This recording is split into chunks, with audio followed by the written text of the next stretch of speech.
संविधान निर्माण भाग 2। समान नागरिक संहिता। मैं व्यक्तिगत रूप से समझ नहीं पा रहा हूँ कि क्यों धर्म इस विशाल व्यापक क्षेत्राधिकार के रूप में दी जानी चाहिए ताकि पूरे जीवन को कवर किया जा सके उस क्षेत्र पर अतिक्रमण से विधायिका को रोक सकें। सबके बाद हम क्या कर रहे हैं के लिए इस स्वतंत्रता हमारे सामाजिक व्यवस्था में सुधार करने के लिए हमें यह स्वतंत्र हो रही जो असमानता, भेदभाव और अन्य चीज़ों से भरा है जो हमारे मौलिक अधिकारों के साथ संघर्ष करते हैं।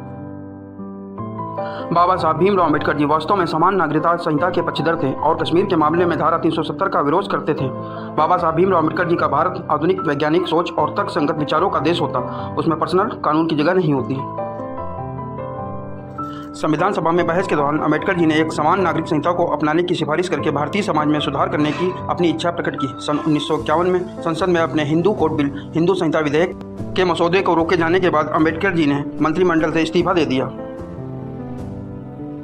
हिंदू कोड बिल द्वारा भारतीय महिलाओं के कई अधिकार प्रदान करने की बात कही गई थी। इस मसौदे में उत्तराधिकार, विवाह और अर्थव्यवस्था के कानूनों में लैंगिक समानता की मांग की गई थी। हालांकि प्रधानमंत्री पंडित जवाहरलाल नेहरू, कैबिनेट और कुछ अन्य कांग्रेसी नेताओं ने इसका समर्थन किया, पर राष्ट्रपति राजेंद्र प्रसाद एवं वल्लभ भाई पटेल समेत संसद सदस्यों की एक बड़ी संख्या इसके खिलाफ थी। बाबा साहब भीमराव अम्बेडकर जी ने सन 1952 में बॉम्बे उत्तर मध्य निर्वाचन क्षेत्र में लोकसभा का चुनाव एक निर्दलीय उम्मीदवार के रूप में लड़ा और वह हार गए। इस चुनाव में बाबा साहब भीमराव अम्बेडकर जी को 1,23,576 वोट तथा नारायण सडोबा काजोलकर को 1,38,137 वोटों का मतदान किया गया था।